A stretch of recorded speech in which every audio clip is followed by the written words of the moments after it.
Sistem reproduksi manusia, suatu hal yang pembahasannya kerap kali dianggap tabu oleh masyarakat, bahkan kerap kali dihubungkan dengan hal negatif.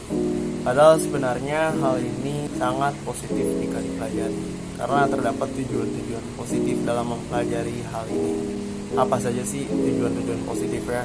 Berikut adalah tujuan-tujuan positif dari mempelajari sistem reproduksi manusia. Tujuan yang pertama dari mempelajari sistem reproduksi pada manusia ini adalah untuk menumbuhkan sikap, mengagumi keteraturan dan kompleksitas ciptaan Tuhan tentang struktur, fungsi, dan bioproses dalam sistem reproduksi pada manusia. Lalu tujuan yang kedua adalah untuk menumbuhkan sikap peduli terhadap keselamatan diri sendiri dan juga lingkungan masyarakat dengan menerapkan prinsip menjaga kesehatan sistem reproduksi agar dapat berfungsi dengan baik dan bertanggung jawab. Lalu tujuan yang ketiga adalah untuk menumbuhkan sikap perilaku ilmiah, teliti, tekun, jujur, sesuai dengan data dan fakta, disiplin, dan bekerja sama dalam melaksanakan komitmen pencegahan seks bebas. Nah, sebelum lanjut lebih jauh, dalam mempelajari sistem reproduksi pada manusia terdapat beberapa pokok pembahasan. Pokok pembahasannya itu yang pertama adalah pendahuluan, lalu selanjutnya ada sistem reproduksi laki-laki, lalu berikutnya ada sistem reproduksi wanita, lalu gangguan dan perawatan sistem reproduksi, lalu teknologi sistem reproduksi, lalu metode kontrasepsi dan keluarga berencana. Masuk ke pembahasan yang pertama, yaitu pendahuluan. Pendahuluan ini akan dibawakan oleh saya sendiri, Adriana Fadila. Jadi sebenarnya bagaimana sih sistem reproduksi pada manusia itu bekerja? Nah, sistem ini bekerja ketika sel telur dari wanita dan sel sperma dari pria bersatu dan berkembang di dalam rahim untuk membentuk janin. Tujuannya adalah untuk mempertahankan keberlangsungan eksistensi manusia, sehingga diperlukan generasi penerus. Baik, selanjutnya dengan saya, Tobias Didiaranti Manuel Purba, saya akan membahas mengenai sistem reproduksi pria. Pertama-tama, dalam sistem reproduksi pria, kita akan mulai dari organ. Organ reproduksi sendiri terbagi menjadi dua, yaitu organ eksternal dan organ internal. Yang pertama-tama kita akan membahas dari organ eksternal. Organ eksternal dalam sistem reproduksi pria adalah skrotum atau kantung pelir, kantung longgar yang membungkus testis di luar tubuh, berjumlah sepasang dan dipisahkan oleh septum internal.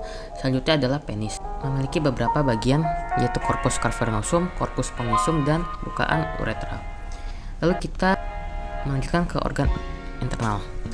Dari organ internal ada yaitu testis. Testis sendiri mengandung tubulus seminiferus dan testis sebagai tempat spermatogenesis. Di dalam tubulus seminiferus terdapat sel-sel batang atau spermatogonium, sel Sertoli, dan sel Leydig. Sel Sertoli sendiri berfungsi sebagai memberikan nutrisi untuk menunjang kehidupan spermatozoid, dan sel Leydig berfungsi sebagai menyekresikan hormon androgen. Selanjutnya adalah saluran reproduksi. Saluran reproduksi juga termasuk organ internal sistem reproduksi pria. Saluran reproduksi terdiri dari beberapa, yaitu epididymis. Epididymis berfungsi sebagai tempat pematangan sperma hingga menjadi dewasa, motil, dan fertil. Lalu yang kedua adalah vas deferens. Vas deferens adalah lanjutan dari epididymis meninggalkan skrotum menuju vesicula seminalis.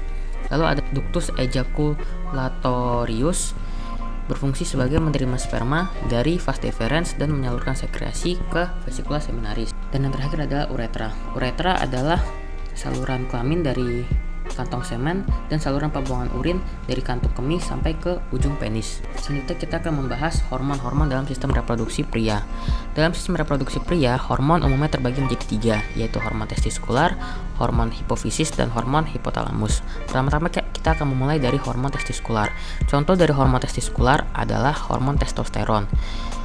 Hormon testosteron berfungsi sebagai menstimulasi penurunan testis ke dalam skrotum, mengontrol pertumbuhan, perkembangan, dan pemeliharaan ciri-ciri seks sekunder pada usia pubertas. Lalu selanjutnya ada hormon hipofisis. Hormon hipofisis terdiri dari FSH dan LH. FSH kita kenal sebagai follicle stimulating hormone dan LH luteinizing hormone. Fungsi dari FSH dan LH ini adalah merangsang sel-sel interstisial di testis untuk berkembang dan menyekresikan testosteron. Lalu yang terakhir adalah hormon hipotalamus. Hormon tipe hipotalamus contohnya adalah GnRH atau yang dikenal dengan gonadotropin releasing hormone. Berfungsi merangsang hipofisis untuk mengeluarkan LH dan FSH dan mengatur mekanisme umpan balik negatif dalam sekresi testosteron. Yang terakhir adalah dalam proses spermatogenesis. Seperti yang sudah kita bahas tadi, kalau proses spermatogenesis adalah proses pembuatan sperma. Proses spermatogenesis ini berjalan di tubulus seminiferus yang kita sudah sebutkan tadi berada di testis.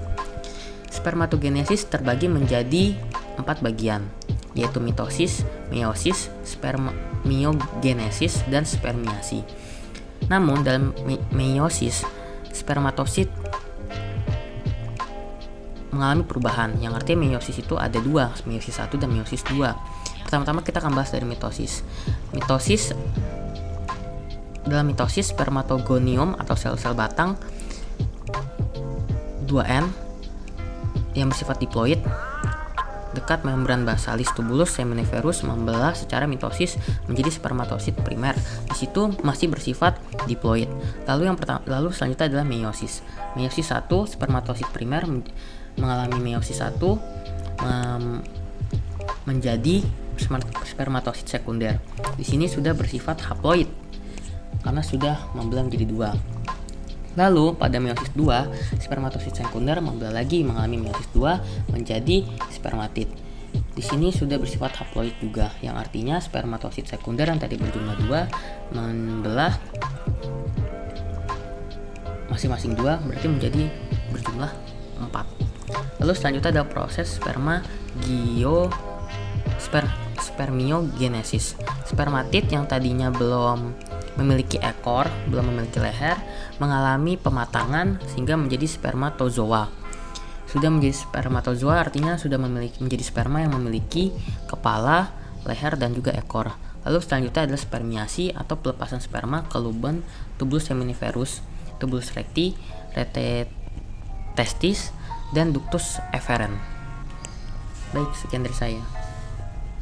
Untuk pembahasan selanjutnya yaitu alat reproduksi wanita akan dijelaskan oleh saya Thalita Nabila Syahda, kelas 11 MIPA B, absen 37. Dimulai dari organ reproduksi pada wanita. Organ reproduksi pada wanita dapat dibedakan menjadi 2, yaitu organ reproduksi eksternal dan juga organ reproduksi internal. Organ reproduksi eksternal tentunya berada di luar tubuh, disebut dengan vulva, yaitu terdiri dari mons pubis berupa bantal jaringan lemak yang dilapisi oleh kulit. Selanjutnya ada labia mayor atau bibir besar yang merupakan struktur yang homolog dengan skrotum. Fungsinya untuk membungkus dan melindungi bagian eksternal lainnya. Lalu ada labia minor atau bibir kecil yang kayak akan kelenjar minyak. Di ujung atas yang berwarna merah ada klitoris. Klitoris ini homolog dengan penis karena ia mengandung jaringan erektil yaitu corpus cavernosa. Selanjutnya ada vestibula. Vestibula ini yang berwarna putih. Di vestibula terdapat lubang uretra, yaitu saluran untuk pengeluaran urin, dan juga lubang vagina. Lanjut masuk ke organ reproduksi internal. Tentunya berada di dalam tubuh, dimulai dari ovarium. Ovarium ini jumlahnya sepasang, ada kanan dan ada kiri. Di ovarium ini sebagai tempat produksi sel telur dan juga tempat produksi hormon estrogen dan juga progesteron. Di atasnya ada oviduk. Oviduk adalah saluran indung telur atau disebut juga tuba falopi. Nah, oviduk juga adalah penghubung antara ovarium dan rahim atau uterus. Di oviduk yang dekat ovarium terdapat seperti jari-jari. Nah, jari-jari tersebut disebut dengan fimbriae. Lalu oviduk ini juga sebagai tempat fertilisasi atau tempat bertemunya sel telur dengan sel sperma. Lalu lanjut ke bagian tengah-tengahnya. Di situ ada uterus atau bisa juga disebut rahim. Uterus ini sebagai tempat perkembangan embrio. Dan perlu diketahui kalau uterus ini memiliki dinding-dinding yang tersusun dari 3 lapis. Untuk lapisannya akan dibahas di slide selanjutnya. Di bawah uterus terdapat serviks. Serviks ini merupakan leher rahim, dan di bawah serviks terdapat vagina. Vagina adalah tempat untuk mengeluarkan bayi ketika melahirkan, tempat untuk keluarnya darah ketika menstruasi, dan juga sebagai barier patogen agar tidak masuk ke dalam rahim. Orang-orang banyak mengira bahwa vagina merupakan organ reproduksi yang berada di eksternal, namun nyatanya vagina ini berada di internal, tetapi lubangnya memang berada di bagian luar. Selanjutnya di sini akan dibahas lebih lanjut mengenai struktur uterus. Ini bagian paling atasnya ada fundus, yaitu bagian yang terhubung dengan oviduk. Lalu di bawahnya ada badannya, yang di tengah-tengah badannya ada rongga rahim, dan di pinggir-pinggirnya ada 3 lapisan yang seperti disebutkan pada slide sebelumnya, yaitu ada yang paling luar perimeterium, yang tengah miometrium, dan yang paling dalam endometrium. Endometrium ini adalah bagian yang meluruh saat terjadi menstruasi atau ketika sedang terjadi pembuahan. Disitulah tempat berlangsungnya implantasi embrio. Lalu di bawah rahim terdapat serviks atau leher yang membuka ke arah vagina sebagai jalan lahir bayi. Selanjutnya akan dibahas hormon reproduksi pada wanita, yaitu yang pertama ada hormon GnRH, dihasilkan oleh kelenjar hipotamulus dan berfungsi untuk menstimulasi kelenjar hipofisis anterior atau pituitari anterior untuk menghasilkan FSH dan LH. Lanjut ke hormon FSH, yaitu dikelenjarkan dengan pituitari anterior. Fungsinya untuk menstimulasi pembentukan dan perkembangan folikel dalam ovarium, dan menstimulasi folikel ovarium menghasilkan hormon estrogen. Lanjut, hormon LH masih dihasilkan oleh pituitari anterior, fungsinya menstimulasi terjadinya ovulasi dan juga memacu pertumbuhan korpus luteum sehingga bisa menghasilkan estrogen dan progesteron. Lanjut ke hormon estrogen, yaitu dihasilkan oleh folikel ovarium, korpus luteum. Fungsinya untuk menstimulasi ciri seks sekunder pada wanita, mempengaruhi pertumbuhan dan perkembangan organ reproduksi wanita, kelenjar mamae, sekresi cairan di serviks atau leher rahim, serta dalam proses kelahiran. Dan juga bersama progesteron dia akan memicu penebalan endometrium.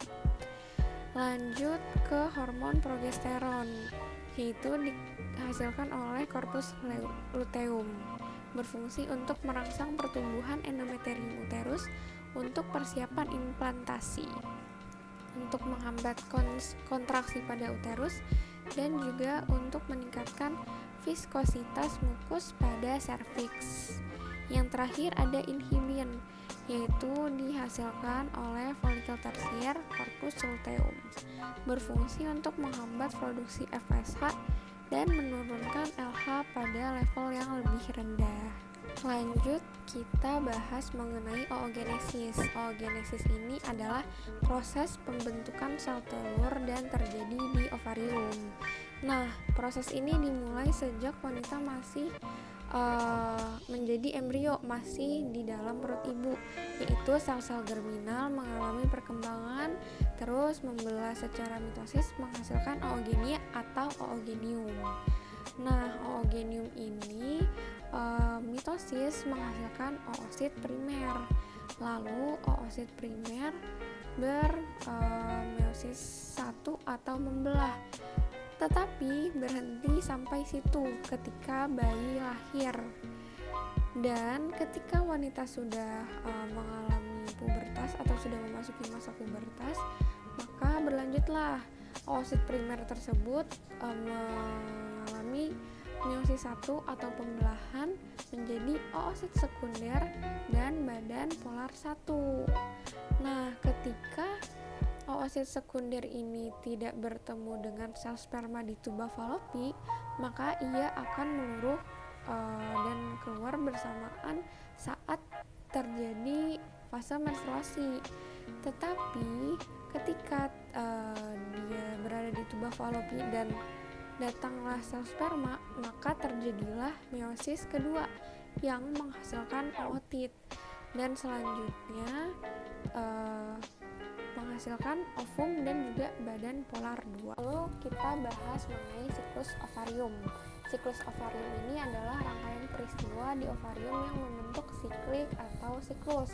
Terdapat 3 tahapan, yaitu fase folikuler, fase ovulasi, dan juga fase luteal. Fase folikuler ini yaitu perkembangan folikuler atau disebut juga fase praovulasi. Lalu fase ovulasi sendiri adalah fase keluarnya oosit sekunder dari ovarium ke tuba Fallopi. Yang terakhir ada fase luteal atau fase pasca ovulasi, yaitu terbentuknya korpus luteum penghasil progesteron dan estrogen. Di bawahnya itu terdapat gambar fase folikuler atau perkembangan folikel, yaitu dari folikel primordial, lalu folikel primer, folikel sekunder, dan yang terakhir folikel tersier. Yaitu di sini bisa dilihat strukturnya terdapat oosit sekunder.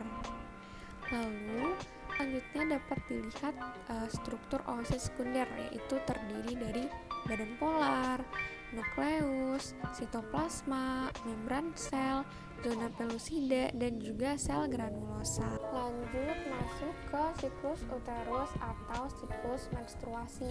Menstruasi ini adalah keluarnya darah akibat peluruhan endometrium atau yang tadi kita sudah bahas sebagai dinding lapis paling dalam dari rahim, tepatnya bagian stratum fungsionalis, yaitu keluar melalui vagina tiap bulannya.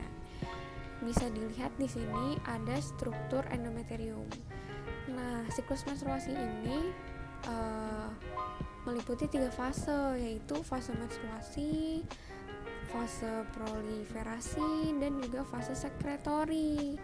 Fase menstruasi ini biasanya terjadi di hari ke-1 sampai ke-5 atau bahkan sampai hari ke-7, yaitu di mana terjadi peluruhan endometrium atau stratum fungsionalis. Lalu masuk ke fase proliferasi. Biasanya terjadi di hari ke-7 sampai hari ke-14. Di sini terjadi regenerasi stratum fungsionalis. Jadi setelah tadi terjadi peluruhan, maka terjadi lagi penebalan ulang. Lalu masuk ke fase sekretori.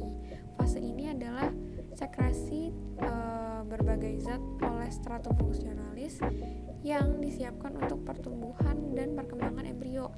Jadi zat-zat penting untuk kehamilan, jika tidak terjadi kehamilan, akan kembali lagi meluruh, yaitu pada fase menstruasi. Jadi seperti itu dia siklus menstruasi. Selanjutnya bisa dilihat di sini terdapat diagram menstruasi, yaitu pertama-tama terjadi produksi GnRH. Lalu di situ juga terlihat ada hormon LH dan FSH. Ketika hormon LH melonjak, berarti pada ovarium sedang terjadi ovulasi, biasanya pada hari ke-14. Dan ketika LH sudah menurun, maka LH akan menstimulus korpus luteum agar berubah menjadi korpus albikan. Nah, korpus albikan ini akan membuat hormon estrogen dan progesteron menjadi turun. Ketika hormon estrogen dan progesteron turun, maka terjadi menstruasi.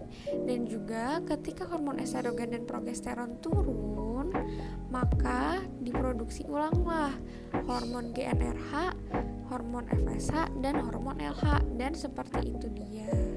Selanjutnya dari saya akan membahas mengenai infertilisasi pada wanita. Jadi istilah infertilisasi ini berarti ketidakmampuan individu dalam menghasilkan keturunan. Penyebabnya ada berbagai macam. Ada misalkan masalah ovulasi atau masalah fertilisasi atau masalah implantasi. Untuk masalah ovulasi itu adalah karena masalah polikistik ovarium, disfungsi hipotalamus, atau karena insufisiensi ovarium.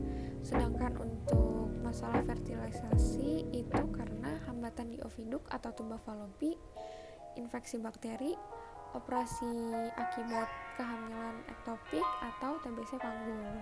Dan yang terakhir karena masalah implantasi, yaitu karena gangguan uterus, endometriosis, tumor rahim, atau ketidaknormalan bentuk rahim akibat genetik.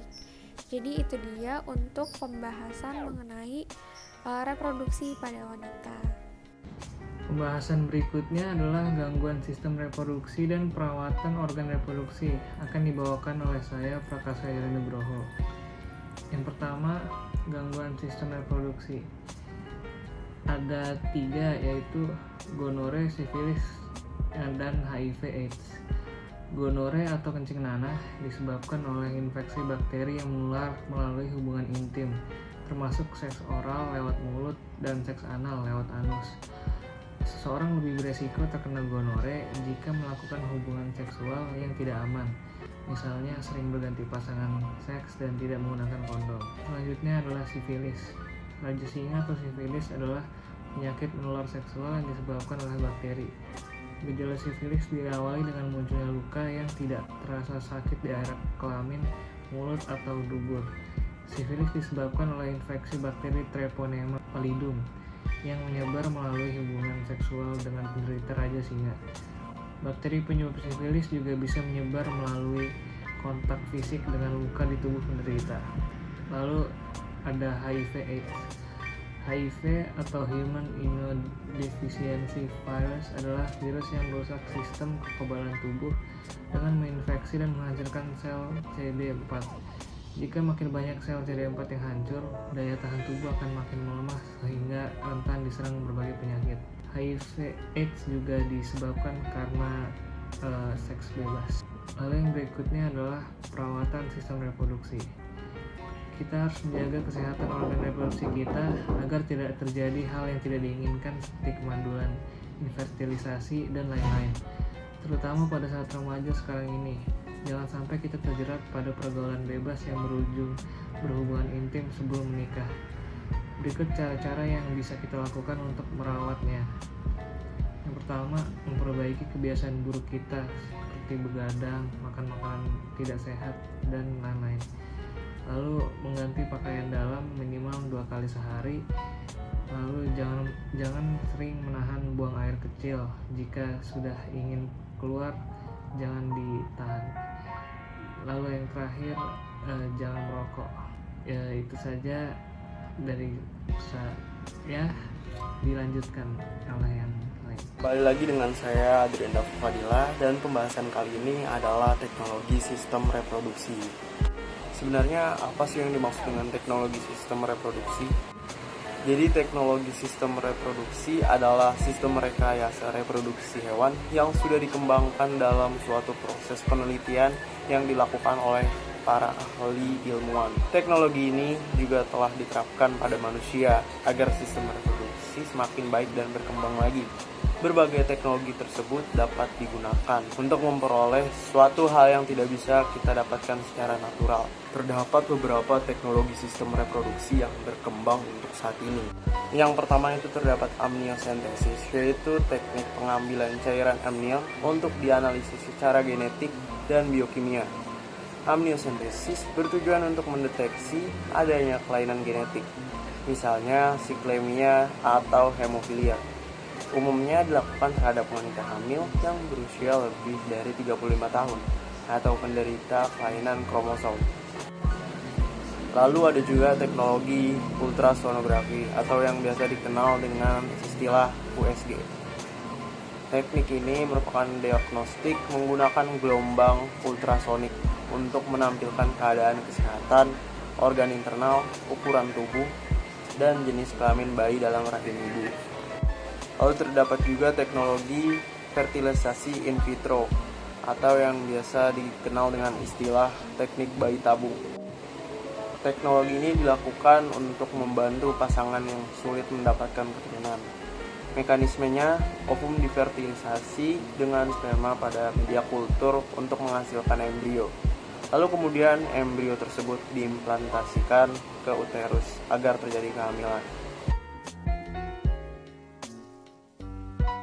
Perkenalkan, nama saya Indri Mairani dari kelas 11 MIPA B. Pada video ini saya akan membahas materi biologi mengenai program keluarga berencana. Nah, sebelumnya apa sih yang dimaksud dengan keluarga berencana? Jadi, keluarga berencana atau disingkat KB adalah gerakan membentuk keluarga dengan tujuan untuk meningkatkan kesehatan dan kesejahteraan ibu dan anak, keluarga, serta masyarakat agar membatasi angka kelahiran nasional. Melalui pelaksanaan keluarga berencana, diharapkan angka kelahiran dapat diturunkan, sehingga tingkat kecepatan pertumbuhan penduduk tidak melebihi kemampuan kenaikan produksi. Jumlah anak dalam sebuah keluarga yang dianggap ideal adalah 2. Gerakan ini mulai dicanangkan pada tahun 1970-an.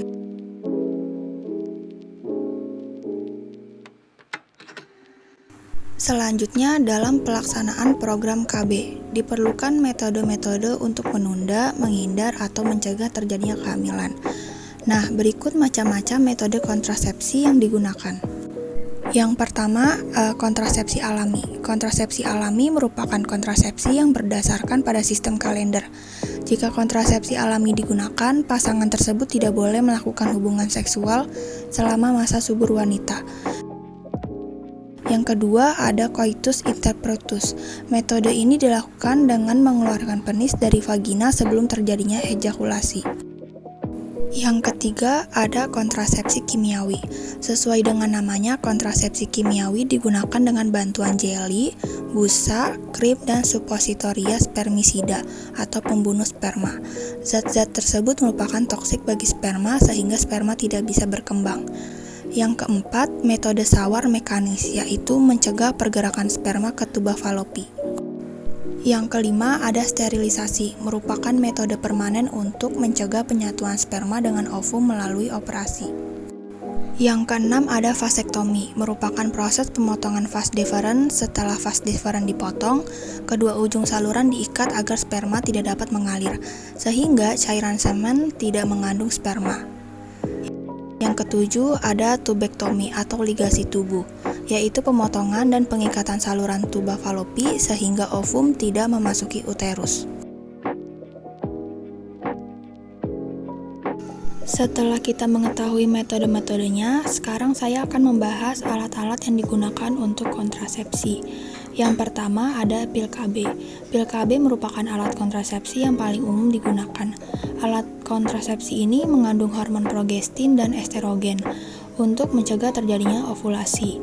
Pil KB umumnya terdiri dari 21-35 tablet yang harus dikonsumsi dalam satu siklus atau secara berkelanjutan.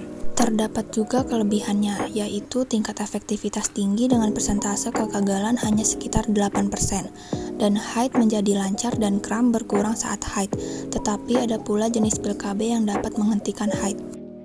Ada juga kekurangannya, yaitu tidak dapat mencegah penyakit menular seksual, dapat menimbulkan efek samping seperti naiknya tekanan darah, pembekuan darah, keluarnya bercak darah, dan payudara mengeras, dan tidak cocok untuk wanita dengan kondisi medis tertentu seperti penyakit jantung, gangguan hati, kanker payudara, dan kanker rahim, migrain, serta tekanan darah tinggi. Yang kedua, kondom pria. Tak hanya pil KB, kondom pria juga umumnya digunakan untuk mencegah kehamilan. Kondom biasanya terbuat dari bahan lateks dan bekerja dengan cara menghalangi sperma masuk ke vagina dan mencapai sel telur. Terdapat juga kelebihannya, yaitu harga terjangkau, praktis dan mudah digunakan, dapat mencegah dari penyakit menular seksual, dan mudah diperoleh di toko atau apotek. Terdapat juga kekurangannya, yaitu tingkat kegagalan mencapai 15%, terutama jika penggunaan kondom kurang tepat dan hanya bisa digunakan sekali dan harus diganti setelah ejakulasi. Yang ketiga ada suntik KB. Suntik KB merupakan alat kontrasepsi yang mengandung hormon progestin dan mampu menghentikan terjadinya ovulasi. Berdasarkan periode penggunaannya, ada 2 jenis suntik KB, yaitu suntik KB 3 bulan dan 1 bulan. Kelebihannya ini yaitu lebih efektif dan praktis dari pil KB, dan tingkat kegagalan pada suntik KB 1 bulan bisa kurang dari 1% jika digunakan dengan benar.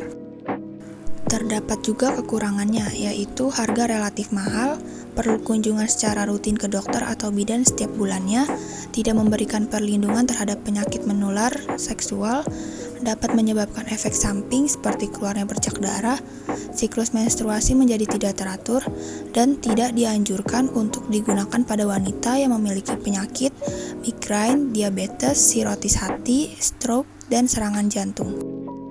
Yang keempat ada implan. KB implan atau susuk merupakan alat kontrasepsi berukuran kecil dan berbentuk seperti batang korek api. KB implan bekerja dengan cara mengeluarkan hormon progestin secara perlahan yang berfungsi mencegah kehamilan selama 3 tahun. Alat kontrasepsi ini digunakan dengan cara dimasukkan ke bagian bawah kulit, biasanya di bagian lengan atas. Terdapat juga kelebihannya, yaitu sangat efektif dengan tingkat kegagalan kurang dari 1% dan tahan lama hingga 3 tahun. Terdapat juga kekurangannya, yaitu biaya relatif mahal, siklus menstruasi menjadi tidak teratur, risiko memar dan bengkak pada kulit di awal pemasangan, dan tidak memberikan perlindungan terhadap penyakit menular seksual. Yang kelima ada IUD atau disebut dengan intrauterine device, adalah alat kontrasepsi berbahan plastik dan berbentuk menyerupai huruf T yang diletakkan di dalam rahim. IUD atau KB spiral dapat mencegah kehamilan dengan cara menghalau sperma agar tidak membuahi sel telur. Nah, di sini ada 2 jenis IUD yang umumnya digunakan, yaitu IUD yang terbuat dari tembaga dan dapat bertahan hingga 10 tahun, serta IUD yang mengandung hormon yang perlu diganti setiap 5 tahun sekali. Terdapat juga kelebihannya, yaitu tidak memerlukan perawatan yang rumit dan tahan lama. Ada juga kekurangannya, yaitu IUD dari tembaga dapat menyebabkan haid tidak lancar, risiko bergeser dan keluar dari tempatnya, risiko efek samping seperti munculnya bercak darah pada 3-6 bulan pertama pemakaian, dan biaya cukup mahal. Yang keenam ada kondom wanita. Kondom wanita berbentuk plastik yang berfungsi untuk menyelubungi vagina. Terdapat cincin plastik di ujung kondom sehingga posisinya mudah disesuaikan. Kondom wanita tidak dapat digunakan bersamaan dengan kondom pria. Terdapat juga kelebihannya, yaitu memberikan perlindungan dari penyakit menular seksual dan menjaga suhu tubuh lebih baik daripada kondom pria. Ada juga kekurangannya, yaitu kurang efektif daripada kondom pria, munculnya bunyi yang mengganggu saat digunakan, hanya sekali pakai, dan tingkat kegagalan mencapai 21%. Yang ketujuh ada spermisida. Spermisida adalah produk kontrasepsi yang digunakan di dalam vagina sebelum berhubungan seksual. Produk ini berbentuk jelly, krim, membran, atau busa yang mengandung bahan kimia untuk membunuh sperma. Terdapat juga kelebihannya, yaitu harga terjangkau dan mudah digunakan. Terdapat juga kekurangannya, yaitu beberapa jenis spermisida perlu diaplikasikan 30 menit sebelum berhubungan seksual. Resiko terjadinya iritasi pada organ intim bila terlalu sering digunakan. Penggunaannya perlu disertai dengan alat kontrasepsi lain, misalnya kondom, dan tingkat kegagalan mencapai 29%. Yang kedelapan ada diafragma. Diafragma merupakan alat kontrasepsi yang terbuat dari karet berbentuk kubah. Alat kontrasepsi ini ditempatkan di mulut rahim sebelum berhubungan seksual dan umumnya digunakan bersama dengan spermisida. Terdapat juga kelebihannya, yaitu harganya terjangkau. Terdapat juga kekurangannya, yaitu tidak memberikan perlindungan terhadap penyakit menular seksual, tingkat kegagalan mencapai 16% terutama jika tidak dikenakan dengan tepat, pemasangan harus dilakukan dengan dokter, dan harus dilepas saat haid. Yang kesembilan ada cervical cup. Cervical cup berbentuk seperti diafragma tetapi memiliki ukuran lebih kecil. Alat kontrasepsi ini umumnya digunakan bersama dengan spermisida dan berfungsi untuk menutup jalan sperma masuk ke rahim. Terdapat juga kelebihannya, yaitu harga terjangkau dan bisa digunakan hingga 2 kali. Namun ada juga kekurangannya, yaitu tingkat kegagalan mencapai 30% pada wanita yang sudah memiliki anak dan 15% bagi yang belum memiliki anak. Pemasangan perlu dilakukan oleh dokter, harus dilepas saat haid dan tidak memberikan perlindungan terhadap penyakit menular seksual. Yang ke-10 ada Koyo Ortho Evra. Koyo Ortho Evra digunakan dengan cara ditempelkan pada kulit dan diganti setiap seminggu sekali selama 3 minggu. Cara kerja koyo ini adalah dengan melepaskan hormon yang sama efektifnya dengan yang terdapat dalam pil KB. Terdapat juga kelebihannya, yaitu tidak perlu repot mengingat untuk mengkonsumsi pil dan haid menjadi lebih lancar dan mengurangi kram saat haid. Terdapat juga kekurangannya, yaitu harga relatif mahal, tidak memberikan perlindungan terhadap penyakit menular seksual, dan bisa menyebabkan efek samping yang serupa dengan efek samping pil KB. Yang ke-11 ada cincin vagina. Cincin vagina atau nuvaring merupakan cincin plastik yang ditempatkan di dalam vagina. Nuvaring bekerja dengan cara melepaskan hormon yang sama seperti pil KB. Terdapat juga kelebihannya, yaitu hanya perlu diganti sebulan sekali dan siklus menstruasi menjadi lebih lancar. Namun, terdapat juga kekurangannya, yaitu harga relatif mahal, dapat menyebabkan iritasi dan efek samping yang mirip pil KB dan koyo, dan tidak memberikan perlindungan terhadap penyakit menular seksual. Yang terakhir atau 12 ada KB permanen. Jika Anda dan pasangan sudah yakin untuk tidak ingin memiliki anak kembali, KB permanen atau KB steril bisa menjadi pilihan. Metode kontrasepsi ini memiliki efektivitas yang tinggi atau hampir 100% efektif untuk mencegah kehamilan. Jenis KB permanen untuk masing-masing orang berbeda, tergantung jenis kelaminnya. Pada pria, KB permanen dilakukan dengan vasektomi, sedangkan pada wanita bisa digunakan tubektomi atau proses pengikatan tuba falopi. Nah, itu saja yang bisa kami sampaikan. Semoga pembahasan dari kelompok kami bermanfaat bagi kita semua. Sekian dari kami dan terima kasih telah menyaksikan video pembelajaran dari kelompok kami.